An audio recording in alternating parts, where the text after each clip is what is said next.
sing paka kathum san ilava te sing pa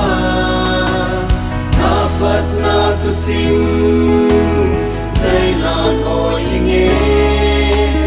hallelujah ti patsai inge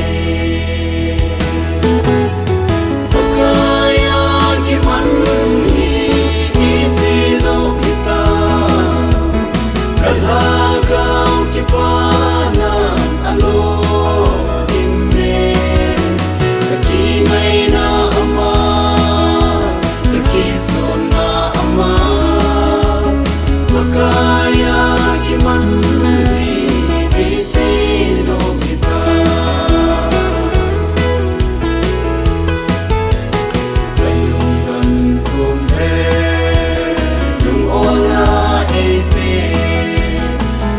asal kumeki pana epe